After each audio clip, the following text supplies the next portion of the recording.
welcome to another episode of The Pulse. This is Dr. Khalfani, and we're here to find out what's going on the tip of the African and African diaspora community. Today I'm here with a friend of mine.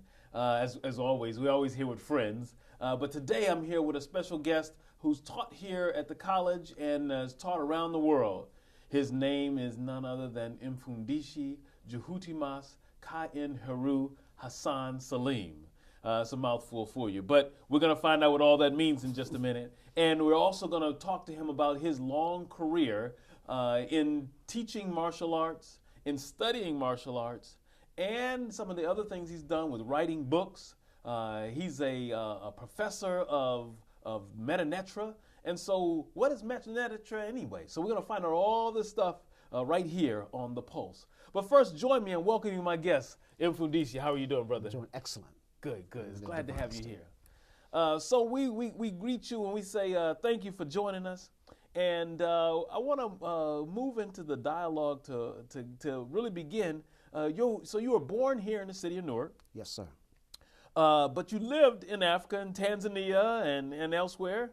And so how do you get on this journey from someone born here on Newark to being a grandmaster and a master in martial arts, both in Kupagani and Gumi, which you're going to tell us about the African tradition, and in the Shaolin martial arts from China, and writing a book on Medu Neter. And so you got to give us some insight on all this stuff.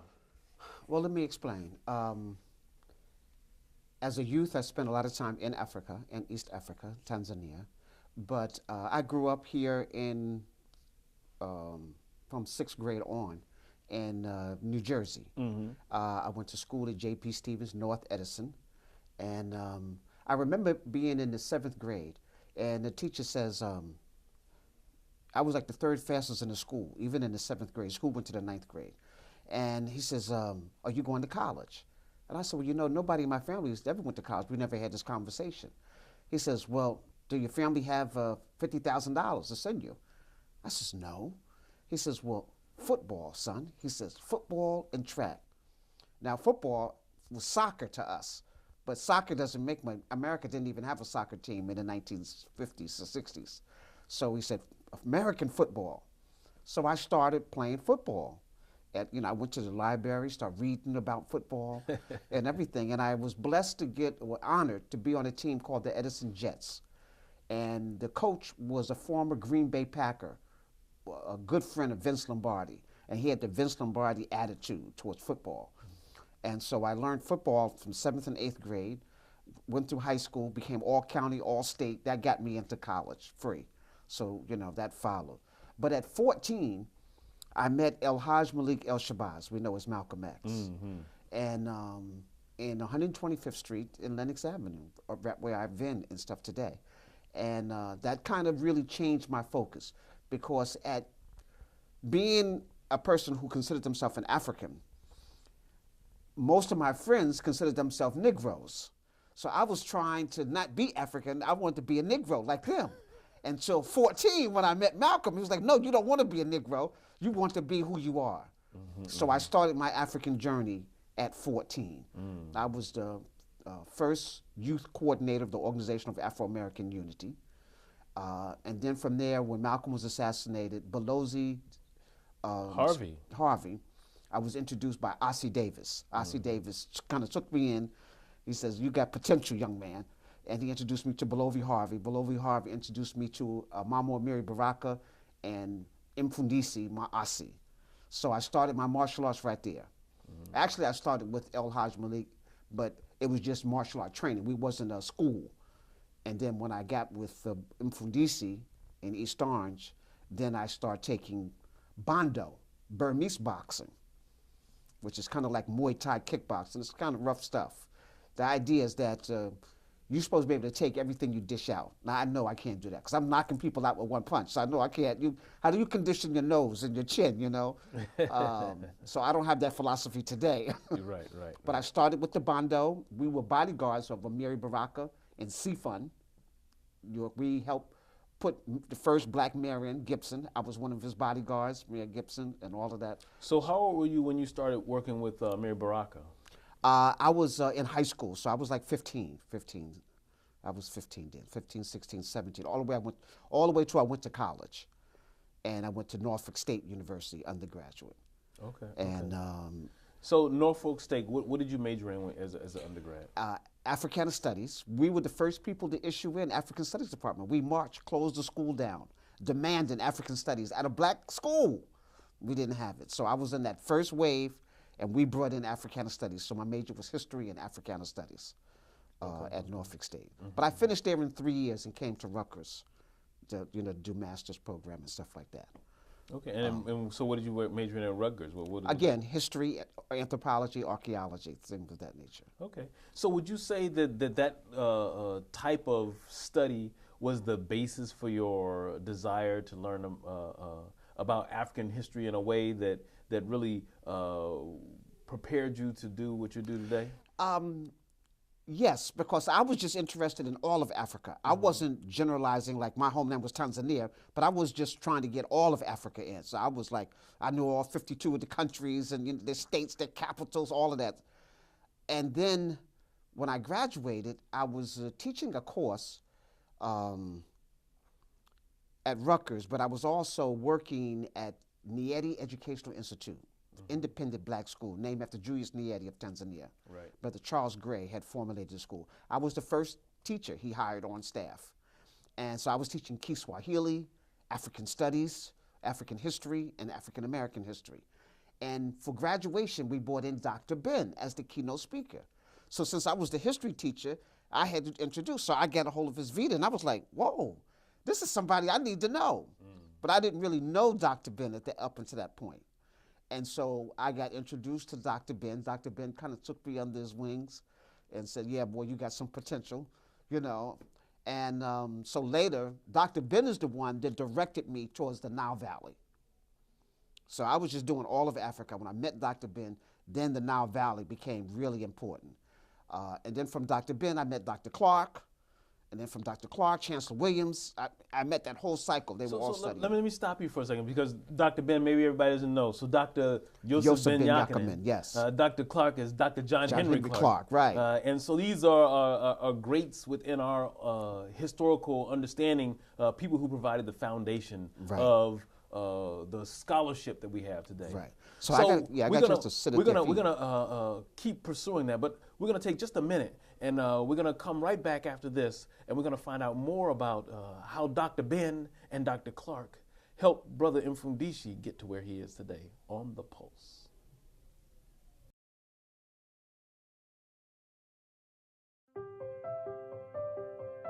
We just finished dinner and it was time for homework.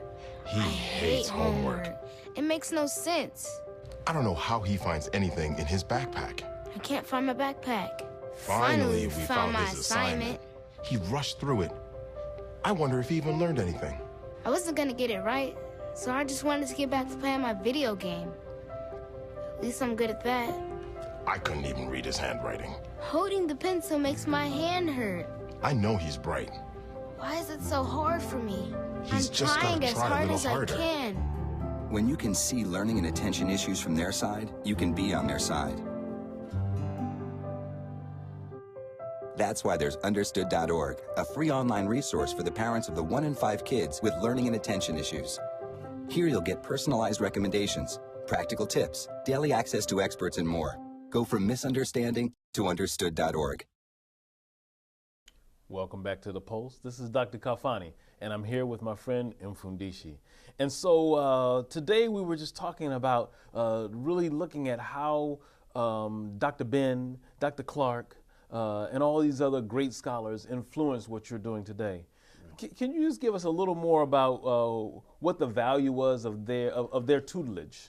The value was that they were pioneers. Dr. Ben was going against the whole enchilada of European scholars who were trying to say the ancient Egyptians were Europeans. And Dr. Ben was like, no, these are black people. Look at the pictures. Let's examine. So I traveled to Ethiopia, Sudan, and Egypt with Dr. Ben 5 times before I started doing my own trips. And then the scholarship of Dr. John Henry Clark. When I was in his class, I remember the first class, there was 80 people there. After he handed out a 20-page syllabus, The next week, there was only 18 people. Okay, because Dr. Clark was really serious about you had to read, you had to, to back up. So I think that really helped me become a really good reader and doing research. So they were research scholars. So that's what I consider myself, not just a regular historian. Most historians just regurgitate what they read in other books. Research scholar goes themselves. They examine, they interview, they talk about it, and then they look at what the history writer wrote. They look at the books that influenced them and things of that nature. So they taught me this, later we call it symptomatic thought versus just symbolic thought. Right. So they're the ones that put me on the road to that. So did that have any relationship to your studying of martial arts systems in both the Chinese and the African? Yes. Maybe you could give a couple minutes on help us to understand that. Okay, when I went off to college, I got disconnected from the Bando because my school was here in East Orange and I was in Virginia. I would just go and train during the holidays and stuff like that. But when I graduated, I went to New Brunswick, New Jersey, because Rutgers was there. I was a student there, so I just stayed in New Brunswick. And I was working as a photographer, and I was shooting a picture of a daycare center for the county, and they were practicing Kung Fu. So I was like, well, what kind is this? They said, this is Shaolin. I said, Shaolin? How much? Oh, it's like $15 a month. I was like, what? I'm here. And it was 2 times a week, so I started taking that. So I started taking Shaolin, and I really liked the fluidity of the movement, and it had animal forms, and I was like, oh, okay, this is similar to what I'm used to, So I took Shaolin Kung Fu, and make a long story short, in 6 months, I was qualifying for black belt. In 8 months, I had my black belt. So that was like a record at the time. It takes a person average from 3 to 5 years to get a black belt. I got 8 months. I guess was my background in Bando and in other things like that. So that got me into that. I became a national champion in Kung Fu. I got a free trip to China, But then what happened in 1980, I went back to Tanzania and I started studying, I got inducted into the Simba Society. That's the Lion Society. So I started learning Simba, the secret society, and the animal system there that existed underground. And so when I came back, I reconnected with Mfundishi Maasi, who had formed the Bando, he had formed the Kupagani and Gumi Federation, along with Mfundishi Talona. So Mfundishi Maasi and Mfundishi Talona had put together this, and they invited Hati Kalindi Tayari Cassell, these national champions, all these guys were the best, and myself. And I became the first secretary and treasurer of the organization. And so you weren't Mfundishi at the time? No. And what does Mfundishi mean anyway? It means great spiritual grandmaster. At the time, when I came into them, I was already a 7th degree, 8th degree black belt in Kung Fu. I was a master. So they kind of gave me a test and everything and promoted me to master. So I became Malanga. So a lot of people only knew me as Malanga. In fact, I met somebody the other day. They said, Malanga. I had to look around. Who's that know me Malanga? That was like 30 years ago, So anyhow, I became Malanga. So I was a master. And then I became Mfundishi after about 4 or 5 years into that system. The first 4 Mfundishis here in America is Mfundishi Maasi, and he was given that name by Malana Karenga. And then Mfundishi Talona, then Mfundishi Tayari Cassell, who was also Tayari Cassell, and then I'm the 4th Grand Master of the African system here in America, Mfundishi Jhutyms Ka in Heru El-Salim. And so then you wrote a book on that as well, right? Right. So I authored the first book along with Mfundishi Maasi on a book called Kupagani and Gumi, Root Symbols of Ancient Civilization, of Ancient Kemet. So, right. So that was a big hit. It went out because we kind of gave the history of African martial arts. And we had some tremendous martial artists in there, people, like I said, like Hati Kalindi. And then I took students. We were taking people back to Africa every year. And we would study in indigenous systems. We would be in the Congo. We would be in Ghana. We would be in Gabon. We would be in these places because the African martial arts is kind of like underground. You had to, you just can't join it like you join a kung fu class here. You had to almost be invited or be born into that system because of Thomism and betrayal and things of that nature. You know, So is it still a vibrant community today? It's kind of a loose community today, but we set up a great foundation. So a lot of those grand masters now are individual teachers, you know, of the African martial arts. I have 4 or 5 masters under me, and so they're still teaching their own, you know, their arts, and so it's still alive. It's still vibrant. In fact, you know, we had a conference here. You helped us host a conference here of the Kupagani film twice. Okay, so you got a chance to see some of those people in person. Right. So they would, each one were dynamic in their own way, you know. So like my system was the East Africa, the Nile Valley, since I was a Kemetic spiritual priest. Mfundishi Jhutyms was like the Congo. Chalona was the healer. Tayari had a similar background to me. He was a Shaolin Kung Fu background. You know, so we all had different backgrounds in Kupagani and Gumi, the African martial arts. So now you hinted on something that I want to move us into, so that your martial arts practice, did that lead you into, you said that you were a priest, and so you're a priest today in what system? In the Kemetic spiritual system. Okay, so you're a priest in the Kemetic spiritual system, Right. and that had a tie to your martial arts training? Well, no, the martial arts training really developed the discipline and the focus so that I could complete all of these sessions. Okay. Okay. As I'm studying ancient Kemet, I got turned on to Dr. Jacob Crothers. Dr. Jacob Crothers was just starting what we call the Kemetic Society.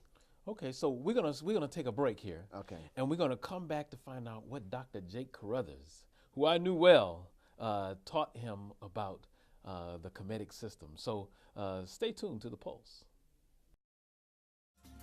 The Pulse explores the continuous thread that exists throughout diverse African and African diaspora communities. We will have personal interviews, demonstrations, and entertainment. The Pulse holistically and critically looks at economics, politics, education, art, sports, and health. Join us as we explore the connections between African Americans and African descendants from around the world on The Pulse. Your son wants to get a cat, but you're allergic. Do you A, prepare yourself,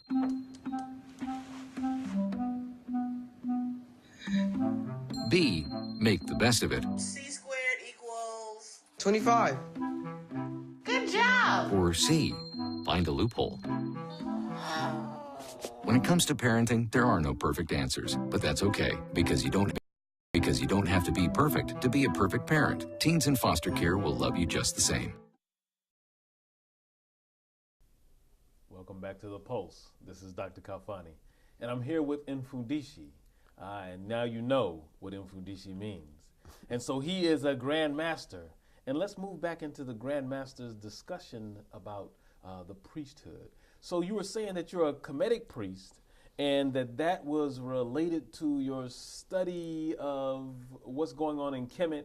And for those people who don't know Kemet, we're talking about Egypt. Right. And so your priesthood, give me a little more. You were talking about Dr. Carruthers. Right, okay, so as I got introduced to Dr. Crothers was saying he was forming the Kemetic Institute.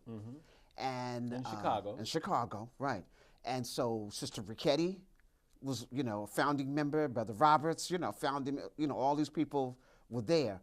So they brought me in, and so I began studying with them, and I was already well-versed in Egypt, but I didn't know the language.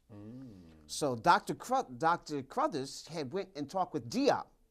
He had left and had this conference, and Diop said, you're not even close to ancient Kemet unless you know how to read the Medu Neter yourself, the ancient language. So that got Dr. Crothers on it. He sent Sister Richetti to the Oriental Institute to master the grammar and stuff. And so we started the study group, and I started studying directly under Sister Richetti. And then she came and did course here in City College. That made it great. And so I started studying with Sister Richetti. But Dr. Crothers actually made me a priest, like in the Kemetic Institute. But then they sent me to Ethiopia to study Coptic, which was another version of that.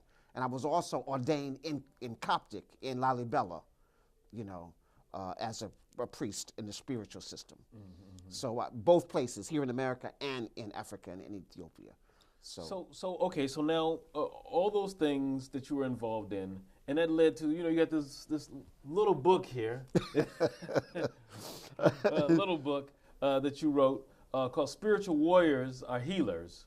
And so when you look at this, how does this fit within the context of studying Medu Neter and the priesthood and the martial arts? Where do all these things fit in well, this, if you the see whole thing? the title is Spiritual Warriors Are Healers. Okay. So that kind of checks it up. You know, as a Kemetic priest, it's not religious, it's more spiritual. So, and because we were martial artists, spiritual warriors, but it was a warrior mentally, physically, and spiritually. We realized in order to liberate ourselves, to get control of our consciousness, our minds, that the war front had to be on many sides. So martial arts, the combat we call the Manchu art, was just one aspect. The history was another aspect. But minus the language, we were still a gap. And Diop pointed us to that. We had to learn the language. So that put me on the language I took beginner class, intermediate class, advanced class. We got to a point where I was in Sister Ricchetti's kitchen, taking the Medu Neter. We met in the library, so we kept going all the way till I was an advanced student and I could teach it myself. Then I wanted to make sure that all my students, so my students who take the martial arts, everything they do on the right side is in Kiswahili. That's the communication. Everything we do on the left side, we do in Medu Neter. So all my martial arts students know Medu Neter and Kiswahili, the most widely spoken language on the African continent. So that helped me there. The book was to facilitate that. The book was to facilitate the importance of learning Medu Neter. Because right now, hieroglyphics is what the Greeks called it. So what is Medu Neter then? What does that mean? Medu Neter means the divine words, the words of divinity, of the Creator, performed by elders. So that's why it's a walking stick of an elder. Medu, words, wise words of divine, of divinity. So Medu Neter, that was the written language and the spoken language was called Medu Neter. So that was important to me if you want to learn the language. And then Dr. Ben gave me a challenge. He used to use the Greek names, but he would tell us what the real names were. And he said, well, Mfundishi, you have to tell people the real names. And so I said, okay, well, that's the Medu Neter. We got to use the Medu Neter. We got to stop using Greek names to talk about an African concept. And so that's the Medu Neter. See, a language is an expression of a culture. So if you don't know the culture, you're always on the outside looking in. So I push for people to learn Medu Neter because now it puts you in touch with the culture. And the culture embraced the universe. It embraced the astrology, astronomy. It embraces nature, the symbols or animals and of things in nature. So it puts you closer contact with the planet, but it doesn't leave out the celestial. Okay. And connects them both together. So the Medu Neter is one of the only languages that can really do that. So then, a lot of people would talk and say, well, why are you studying a dead language, right? They suggest that Medu Neter is dead and gone. But I've talked to people recently, and they say that if you look at the language, Ewe, right, West Africa, that's a continuation of it. They talk about the Khalfani. Right. There's so many languages that are a continuation. Continuation. So is that true, or is that Yes. is that not true? In fact, next month, I already have my ticket. I'll be in Nigeria and in Niger. In Niger, they've discovered a pyramid that's 12,000 years old. And the Egyptologist there said that he got led to where it was from reading the Medu Neter. He said it was based upon the Hausa language. And so the Medu Neter, Hausa, is still being used today. Okay, so that connection. So I'm going in January to take my own pictures, to walk and touch the pyramids myself like I did in ancient Egypt. And I've been to Kemet over 25 times. In fact, in 2016 it'll be my 26th time. We're going again. But I'm going in January to Niger just to make that connection. And there they say these pyramids are older than the ones in ancient Egypt. And the Egyptologist shows this trail of the knowledge spreading across into Chad, across into Sudan, into Ethiopia, up into Egypt, and then across into Saudi Arabia and into Babylon, Tigris Euphrates, where you had Babylon and you had ancient Kush, or not ancient Kush, but Chaldonia, the ancient Sumer. All that was connected as one people. Interesting. So your book gives us insights into that, and when in reading it, you see that there's the names of the Neteru, Right. and so that people can see the names and the connections. Even there's stuff in there showing the connections between different cultural groups within it, from the United States, and other places in Africa. Yeah. So I think it's important. We're almost out of time, so I wanted to just really take an opportunity, to look at those things and to thank you for offering during the scholarship.